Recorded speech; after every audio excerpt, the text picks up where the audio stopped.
Welcome to legend TV. నేను మీ అనిల్. ఈరోజు అయితే ఎల్బీ స్టేడియంలో అయితే మనమైతే ఉన్నాము. ఇక్కడ ఏంటంటే గత కొద్ది రోజుల క్రితం అయితే సీఎం రేవంత్ రెడ్డి గారు అయితే 15,000 పోస్టులు అయితే పోలీస్ నియామకాలు అయితే భర్తీ చేస్తామని చెప్పారు. చెప్పినట్టుగానే ఈ రోజు అయితే వాళ్ళకి ఏదైతే ఆఫర్ లెటర్ ఏదైతే ఉంటుందో ఈ రోజు అయితే మనకి ఎల్బీ స్టేడియంలో అయితే ఇవ్వడం అయితే జరుగుతూ ఉంది.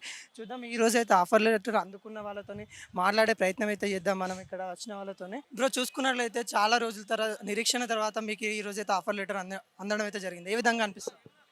మాకైతే చాలా ఆనందంగా అనిపిస్తుంది అన్న. ఎందుకంటే చాలా రోజుల తర్వాత ఈసారి కానిస్టేబుల్ మాత్రం చాలా మందికి వచ్చింది. బట్ ఈసారి చూసుకున్నట్టయితే నాకైతే చాలా ఆనందంగా ఉంది.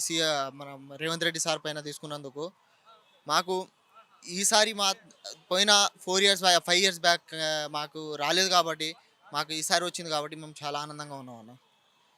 చూసుకున్నట్లయితే కొంతమంది జియో నెంబర్ 46 మీద వాళ్ళు కూడా ఉన్నారు అభ్యర్థులు. వాళ్ళకి అన్యాయం జరిగిందని అంటా ఉన్నారు. దాని మీద మీరేమంటారు? అసలు జియో 46 మీద అయితే ఏం లేదన్న. చెప్పాలంటే నిజంగా చెప్పాలంటే ఏం లేదు. బట్ కొన్ని దగ్గర అయితే క్వశ్చన్ దగ్గరే పోతుందన్న, అంతే. చూసుకున్నట్లయితే ఇప్పుడు దాదాపు మీరు చాలా బాధపడి ఉంటారు, చాలా శ్రమ చేసి ఉంటారు, చాలా చదువుకుని ఉంటారు, రాత్రి పగలు మీ ఈ జాబ్ సంపాదించే ప్రక్రియ ఏదైతే ఉందో ఏ విధంగా అనిపిస్తుంది? మాకు కూడా కొంచెం అనీజీగా ఫీలింగ్ ఉందన్న, కొంచెం రాని వాళ్ళకైతే. కాబట్టి నేనేం చెప్పలేనన్న దీని మీద. అనుకోవడం ఏ విధంగా అనిపిస్తుంది? మీరు ఏ విధంగా శ్రమ పడ్డారు? మేమైతే చాలా కష్టపడ్డామన్న.